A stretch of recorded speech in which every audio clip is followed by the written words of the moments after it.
예언자들의 역할은 하나님의 말씀을 전하는 것이었습니다.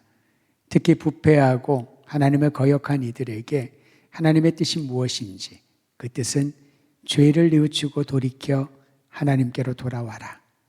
하나님의 사랑을 마음껏 누리라. 하나님이 너희를 회복시키고 구원하시리라. 이 약속의 말씀을 예언자들이 끊임없이 전파하고 있지 않습니까? 듣는 이들은 다 다른 사람들이었습니다. 또 전하는 예언자들도 다양한 사람들이었습니다. 그러나 주님의 메시지는 동일했던 거죠. 죄에서 돌이키라. 하나님께로 돌아와라. 주님이 주시는 회복과 구원의 역사를 경험하라 라는 것입니다. 예수님이 공생의 사역을 시작을 하시면서 첫 성이 회개하라. 천국이 가까이 왔다. 회개하라. 하나님 나라가 가까이 왔다 라고 선포하셨던 메시지를 예언자들이 이미 전하고 있었던 것이죠. 그런 면에서 오늘 스가랴 14장 말씀을 저는 마침내 승리하리라 라는 제목으로 함께 은혜를 나누려고 합니다. 스가랴 14장은 이렇게 시작을 하죠. 여호와의 날이 이르리라 라고 말합니다. 예언자들이 말했던 여호와의 날, 그날은 하나님의 역사가 실현되고 보여지는 날을 말합니다. 이 날은 죄인들에게는 심판의 날일 것이요, 하나님께로 돌아온 이들에게는 구원과 희망의 날이 되겠죠. 동일한 그 사건을 보고 동일한 말씀을 들을 때에 그 말씀과 사건을 받아들이는 사람이 어떠한 상태에 있는지에 따라서 그날은 심판의 날이 될 수도 있고 그날은 구원의 완성을 경험하는 날이 될 수도 있습니다. 징계의 날이 될 수도 있고 하나님의 복을 받아들이는 날이 될 수 있다라는 거지요. 여호와의 날이 임하리라. 이 말씀을 듣는 이들이 어떤 상황에 있는지에 따라서 그날은 전혀 다르게 느껴질 것입니다.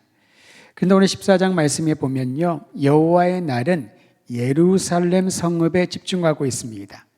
성경에서 예루살렘, 특히 구약에서 예루살렘이란 용어가 나올 때는 그것은 하나님을 경외하는 사람들의 회합체, 하나님을 예배하는 거룩한 장소가 있는 그것이 바로 예루살렘이지요. 우리는 시온성, 거룩한 성 이렇게 칭합니다. 그런데 예루살렘이 금으로 다 구성이 되어져 있고 빛나는 보석으로 다 치장이 되어 있어서 거룩하고 멋진 성은 아니잖아요. 그곳에 하나님의 임재가 있기 때문에 하나님께 드리는 예배 중에 주님이 자신의 영광을 현현해 주셨기 때문에 예루살렘이라고 하면 거룩한 성, 하나님을 예배하는 아름다운 장소, 그렇게 인식되는 것입니다. 만약에 하나님의 임재가 없다면은 사람들이 열심히 꾸며놓은 멋진 건물들과 멋진 장식들이 있는 아주 아름다운 공간, 그렇게밖에 설명하지 못할 것입니다. 오늘날의 성전도 마찬가지죠. 이 건물이 성전으로 일컬어지는 것은, 거룩함이라고 하는 단어를 사용하는 것은 하나님의 임재가 있기 때문에, 만약에 하나님의 임재가 없는 곳이라면은 그것은 시멘트 조각에 불과할 것입니다. 그저 사람들이 비를 피하고 쉴 수 있는 그런 공간 이상은 아니라는 거지요. 그런데 스가랴 14장에 왜 예루살렘, 하나님의 거룩한 성에 집중을 했을까요? 하나님이 임재하셔서 거룩한 성으로 일컬어졌던 예루살렘이 이제는 더 이상 하나님의 임재를 보기가 힘들었기 때문에 그들을 향한 하나님의 말씀을 전하기 위함이었던 것입니다. 예루살렘 안에 불신앙을 가지고 악행을 저지르는 자들이 있다고 말합니다. 하나님은 그들의 죄를 그대로 놔두지 않으시고 징계하시고 정화시킨다고 하지요. 우리 함께 14장 1절과 2절 말씀을 다시 한번 큰 소리를 읽도록 하겠습니다. 1절과 2절입니다. 시작. 여호와의 날이 이르리라. 그날에 내 재물이 약탈되어 내 가운데에서 나누이리라. 내가 이방 나라들을 모아 예루살렘과 싸우게 하리니 성읍이 함락되며 가옥이 약탈되며 부녀가 욕을 당하며 성읍 백성이 절반이나 사로잡혀 가려니와 남은 백성은 성읍에서 끊어지지 아니하리라. 여러분, 예루살렘이 이런 고초를 당한다고 합니다. 많은 사람들이 끌려가고요, 집이 다 불타버리고 수욕을 치욕스러운 일들을 경험하고, 얼마나 이 처참한 모습일까요? 하나님의 거룩한 성 예루살렘이라면 말 그대로 평화의 공간, 평화의 성읍인데 왜 이런 일이 일어날까요? 그들이 저지른 죄악에 대한 하나님이 정화하시는 과정이었다는 겁니다. 그런데 희망이 있는 것은요, 2절 마지막 부분에 있는 내용입니다. 남은 백성은 성읍에서 끊어지지 아니하리라.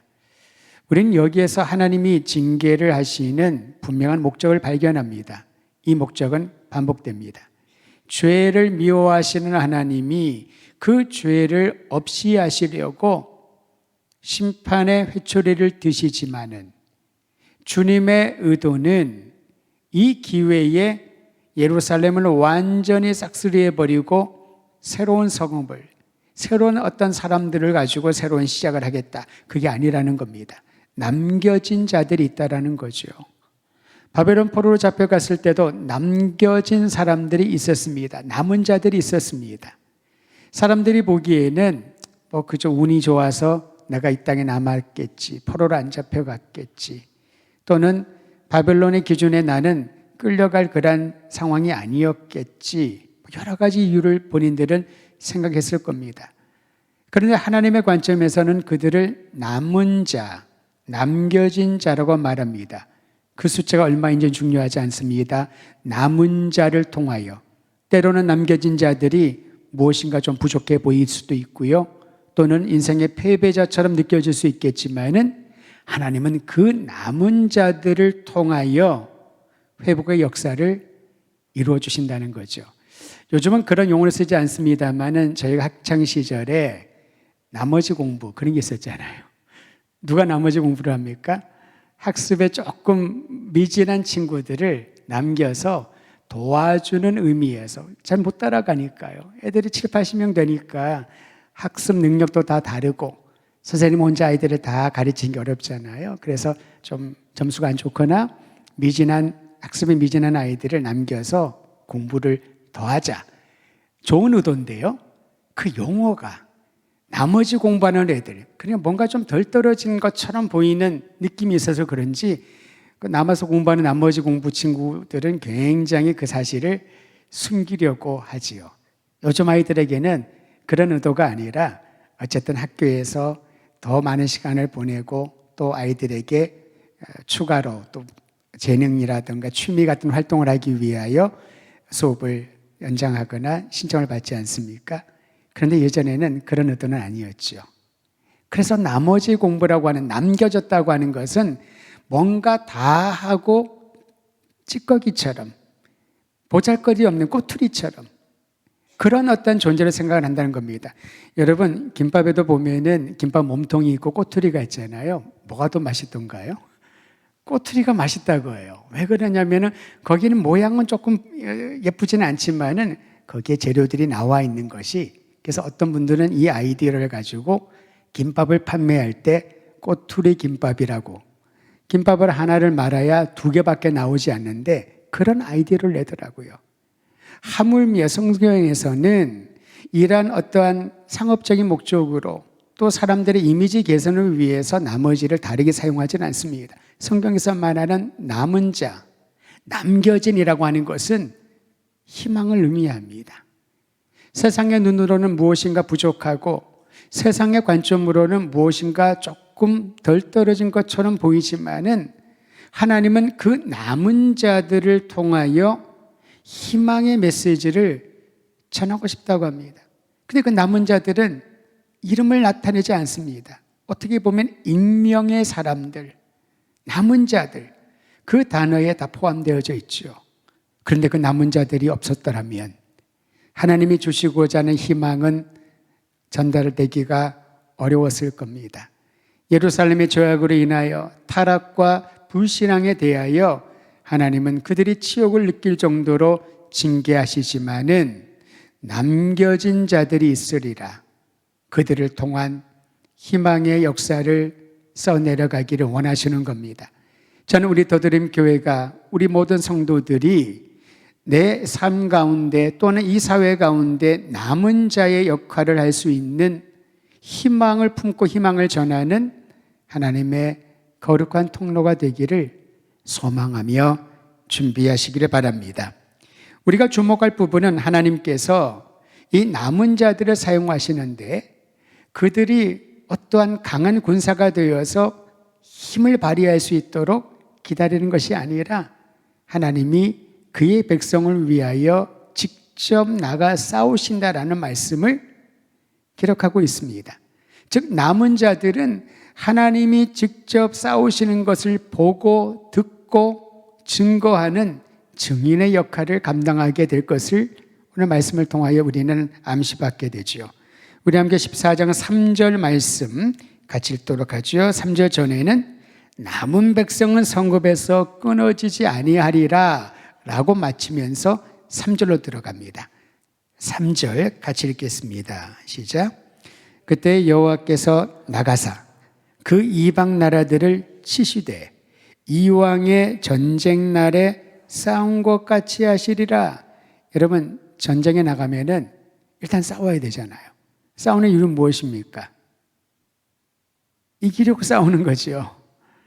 하나님께서 이왕의 전쟁 날에 싸우시는 것처럼 나가서 이방 민족들을 치셨다.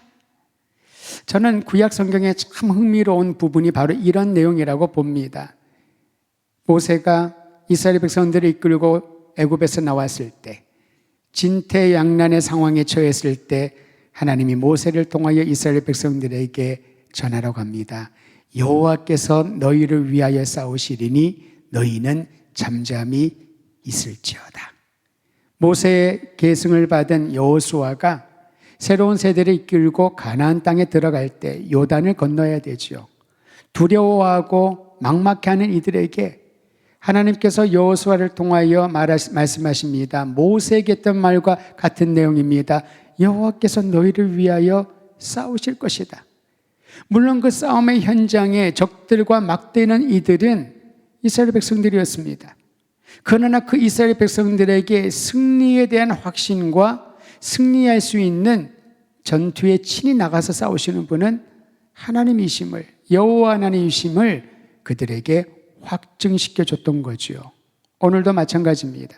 스가랴 14장 3절에 그런 말씀을 보십시오. 그런 말씀으로 이해하시길 바랍니다. 내가 너희를 위하여 나가서 이방 민족들을 치리라. 이왕의 전쟁 날에 싸우는 것처럼 대충 하는 것이 아니라 완전한 승리를 주기 위하여 내가 너희를 위하여 싸우리라. 여러분, 우리가 영적 전투에 임하기 위하여 전신갑주를 입으라고 하지 않습니까? 그런데 어떤 분들은 싸우기도 전에 전신갑주를 입다가 아예 다 지쳐버릴까 봐 걱정하는 분들도 있습니다. 그런데 전신갑주를 입으라고 하는 것은 지금은 전시라는 것을 알려주기 위함입니다. 긴박함을 가지라는 거죠. 나태하고 게으르지 말고 깨어 근신하여 준비하고 있으라는 겁니다. 그런데 이 영적 전투에서 승리를 이끌어 주시는 분은 우리를 위하여 친히 싸우시고 대신 싸워주시는 하나님이 계시기 때문에 전투에 나가면서 이런 확신을 갖게 되지요. 이 전쟁은 이미 승리한 전쟁이라. 그리스도 예수의 이름으로 이미 승리한 전쟁을 이제 확인하고 선포하고 거기에 승리자의 기쁨을 누리게 하기 위하여 하나님 우리로 하여금 전신갑주를 입고 영적 전투에 임하라라는 것입니다. 여러분, 야구라고 하는 운동은 확률의 운동입니다. 그래서 타자들이 치면은요 이렇게 말하죠. 3할 타자, 4할 타자. 3할 타자는요 10번을 타석에 들어가면 3번을 안타를 친다는 거죠. 4할 타자는 4번을 치는 겁니다. 10번 중에 3번이나 4번을 친다는 것은 6번이나 7번을 못 치는 거잖아요. 그러면은 별로 남는 게 없는 것 같은데 4할 타자는 굉장한 사람입니다. 4할을 치는 타자들은 없습니다. 거의 드뭅니다. 3할 이상만 되더라도 아주 높은 수준의 선수로 인정을 받게 되는 것이지요. 그런데 우리가 싸우는 이 영적 전투는 3할의 승률이나 4할의 승률이나 5할의 승률이 아닙니다. 백정백승하리라. 왜냐하면 하나님이, 전능하신 하나님이 대신 싸워주시기 때문에. 다만 우리가 어떻게 해야 그 백정백승의 승리에 동참할 수 있을까? 그분을 신뢰하는 거지요.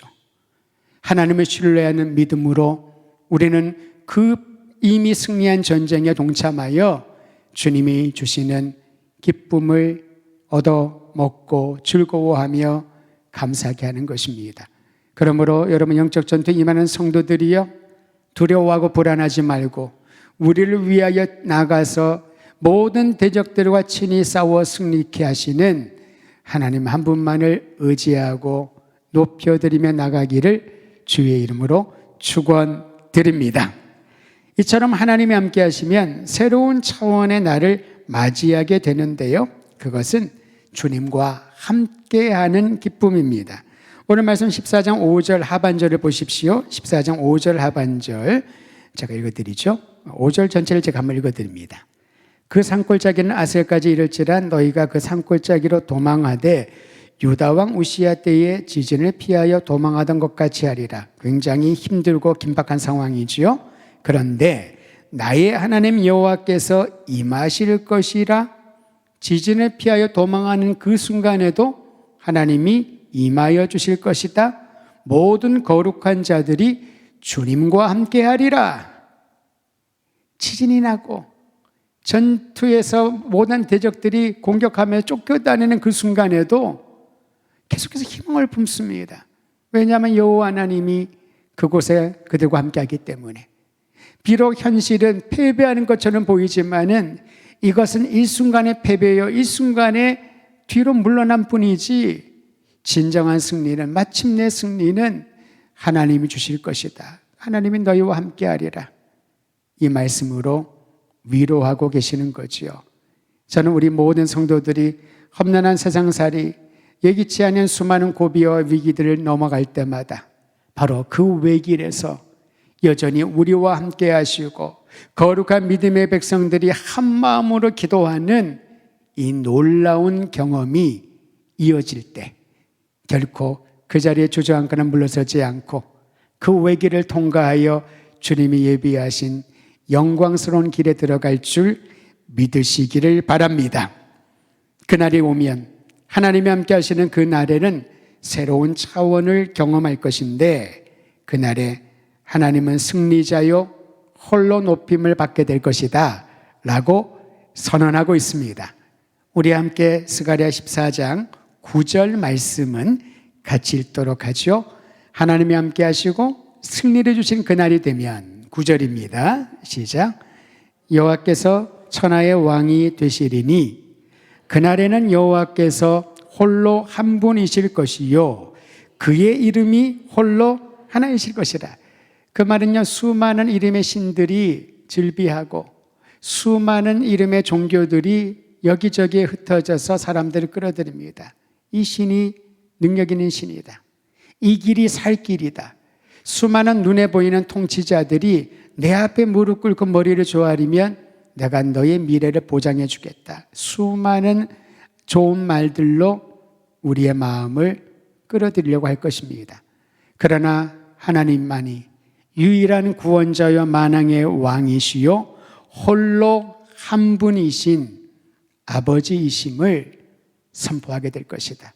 여러분, 이것은 마치 모든 악기들을 사용하여서 음악의 최절정, 클라이막스에 해당하는 그 음악을 들을 때 우리의 온몸이 머리끝부터 발끝까지 전기가 통하듯이 그런 감동스러운 그런 순간이 오늘 9절의 말씀의 분위기라는 거지요. 여호와께서는 천하의 왕이 되시리라. 그날에는 여호와께서 홀로 한 분이시요 그의 이름이 홀로 하나이실 것이라. 이 놀라운 사실을 선포하라, 찬양하라, 그리고 증거하라. 저는 오늘날 우리 교회가 해야 될, 그리고 우리의 입에 담아야 될 아름다운 노래요, 찬양의 가사라고 보는 것이지요. 그날이 이르면 하나님의 주권이 온전히 세워진 주님의 나라를 보게 될 것입니다. 원수 마귀의 권세는 힘을 잃고 오직 위에서 임한 진정한 평강과 사랑의 능력을 경험하게 될 것입니다. 두려움이 사라지고 파괴의 위협이 다 소멸된 안정된 나라, 바로 그날이 하나님 홀로 영광을 받으시고 높임을 받을 그날이요, 오늘 우리에게 그날이 임하였음을 믿으시기를 바랍니다. 이제 이런 믿음을 가지고 하나님의 말씀으로 훈련받는 이들에게 주어질 아름다운 결과가 10절에서 마지막 절까지 나옵니다. 첫 번째는 10절에서 11절 사이입니다. 예루살렘 성읍이 높임을 받고 그 이름처럼 평안하게 될 것이다. 이름값을 해야 된다고 하지 않습니까? 예루살렘은 그 이름의 뜻이 평화의 성읍이란 뜻입니다. 그 이름값을 하게 될 것이다. 하나님의 언약을 믿고 주의 말씀으로 날마다 새로워진 이들에게는 그 이름, 주어진 이름이 빛을 발하게 될 것이다. 우리들에게 주어진 이름이 있습니다. 그것은 예수를 따르는 사람, 그리스도인이란 이름입니다. 그리스도인이란 이름은 우리 스스로 붙인 이름이 아닙니다. 그리스도를 만난 사람들을 보고 주변에 있는 사람들이 붙여준 별칭이 우리의 정체성이 되어버렸습니다. 여러분, 그리스도인이라는 이름은 안디옥 교회에서 처음으로 불려지지 않습니까? 안디옥 교회 성도들, 이방인들로 구성된 그들이 성령을 받고 예수 그리스도의 말씀과 주님의 뜻을 따라 살아갈 때 주변에 있는 사람들이 그들을 보고 이렇게 불렀던 거죠. 저들이 그리스도인이구나. 그리스도를 따르는 이들이구나. 그리스도께 속한 사람이 저렇게 사는구나. 구별됨이 있었다는 거죠. 저는 오늘 이 시대에 우리 모든 더드림의 성도들이 우리에게 붙여준 그리스도인의 이름값을 알 수 있는 평화롭고 사랑이 충만한 하나님의 사람이 되기를 간절히 소망합니다. 두 번째는 이런 결과가 주어진다고 합니다. 16절에서 19절까지 모든 민족이 하나님의 말씀을 들으려고 모여들 것이다. 모여들 것이다. 이게 정말 놀랍지 않습니까? 제가 오늘 설교서론에 우리 그 빵집 얘기를 잠깐 했었는데요. 그저께 보니까 또 어떤 뉴스에 그 꼭지가 나왔더라고요. 저는 깜짝 놀랐습니다. 지난 한 해 동안 그 빵집을 방문한 사람이 1,000만 명이 넘는 걸로 추산된대요. 이유는 카드로 결제를 했는데 600만 건 이상이 결제가 된 거예요. 그럼 보통 혼자 안 오잖아요. 한 명만 더 데리고 왔다 가더라도 2명을 계산을 하면은 최소한 1,000만 명, 1,200만 명 이상이 그 좁은 골목을 다녀갔다라고 하는 것입니다. 물론 엄청난 매출액도 생겼겠죠. 근데 저는 그 매출액도 좋지만 관심이 갈만하지만은 우리나라 인구의 5분의 1이 거기를 다녀갔다는 것이 너무 놀랍지 않습니까? 사랑하는 성도 여러분, 사람들의 마음이 움직이고 그들의 관심이 쏠리면은 이렇게 도처에서 모여드는 것입니다. 그것 하나 때문에 모여드는 것을 보면요, 오늘 성경에 나와 있는 이 말씀은 이미 우리가 믿음으로 받아야 될 내용인 것이지요. 하나님의 성에 수많은 사람들이 모여든답니다. 무엇이 그들의 발걸음을 옮기게 했을까요? 어떤 신들과 비교할 수 없는 위엄과 영광의 하나님을 듣고 또 보기를 위하여 그들이 그 말씀을 듣기 위하여 시온성에 모여든다는 것이지요. 억지로 사람들을 끌어들여서 이 자리에 앉히는 것이 아니라 외롭고 공고하고 목마름이 있는 사람들이 물을 찾아서 먹을 것을 찾아서 그 마음의 위로를 받기 위하여 그 공허함을 채우기 위하여 도처에서 모여든다라는 것이지요. 오늘 말씀은 이미 그것을 예언하고 있습니다. 모든 민족이, 모든 열방이 하나님의 말씀을 들으려고 시온성으로 모여들 것이다. 오늘 이 일이 주님의 이름으로 모이는 교회 안에 동일하게 나타나기를 주의 이름으로 축원드립니다. 우리 교회를 위해서도 이렇게 기도해 주시기를 바랍니다. 사방에서 모든 족속들이 하나님께 예배드리기 위하여 예루살렘으로 올라옵니다. 강압적인 회심은 일시적입니다. 진정성이 없지요. 그러나 자신의 죄를 뉘우치고 주님 앞에 통회하는 회심은 평생, 아니 그의 다음 대까지 이르러서 결코 흔들리지 아니하는 신앙의 유산이 될 것입니다. 마지막 세 번째로 20절에서 21절에 보면은 어떤 결과가 주어지냐 하면은 모든 사물과 사람의 행위까지 정결하게 될 것이다 라고 말합니다. 여러분 20절 말씀을 보셔요. 거기에 보면 그날에는 여호와의 날이 이 말이라 라는 그 말과 연결됩니다. 그날에는 말방울에까지 여호와께 성결이라 기록될 것이다. 사실 여호와께 성결이라고 하는 이 문구는요, 제사장이 제사를 드리며 나아갈 때에 그 거룩한 전에 여호와께 성결이라고 하는 그러한 패를 붙이고 나가는 겁니다. 하나님 앞에 우리는 성결한 몸으로, 성결한 마음으로 나아가는 예배를 드립니다 라는 것이지요. 요한계시록의 천상의 예배를 보면은 하나님을 향하여 모든 사람들이 모여서 거룩하신 하나님을 찬양을 합니다. 하나님 앞에 거룩이라고 하는 것은 우리의 노력으로 만들어지는 것이 아닙니다. 하나님께서 우리를 거룩하게 해주셔야, 그리고 그 거룩의 능력을 의지하고 여호와께 하나님께 거룩한 삶을 살겠다는 결단이 있을 뿐이지요. 그러나 말방울에까지 여호와께 성결이라고, 소태도 모든 기물들까지 하나님을 예배하는 데 성결한 도구로 들어지게 될 거라는 거죠. 저는 예배드리는 우리 모두들이, 주님의 교회에 섬기는 우리 모두가 이 자리에 서서 말씀을 대언하고 전달하는 목사뿐 아니라 어느 자리에서 어떤 직분과 어떤 섬김을 하는 분들이든 간에 그 일이 하나님께 성결함으로 말방울에 새겨진 그 글귀처럼 우리의 마음판에, 우리의 머리에, 띠에, 우리의 모든 손과 삶의 부분마다 하나님께 성결함으로 주님을 섬기겠습니다. 찬양대로, 교사로 내가 주어진 어떠한 사명, 어떠한 직임을 감당하든지 그것이 일이 아닌 하나님을 예배하는 섬김으로 거룩하게 드려지기를 원하나이다. 그런 결단이 있을 때 우리는 주님의 날에 주님의 영광이 드러나고 주님의 아름다운 열매를 맛보게 될 것입니다. 말씀을 정리합니다. 스가랴 14장은 이 땅에 임한 하나님의 나라, 거룩한 하나님을 예배하는 백성들의 모습을 그려주고 있습니다.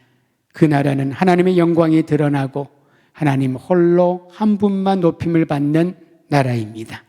도처에서 모든 민족들이 모여듭니다. 아무도 차별하지 않고 누구도 거기에서 소외되지 아니하는 진정한 축제의 자리, 감사의 자리입니다. 모든 죄와 악행이 제거되고 하나님께 성결함으로 찬양하며 예배드리며 그리고 섬김을 다하는 그런 아름다운 역사를 보게 되는 나라인 것이지요.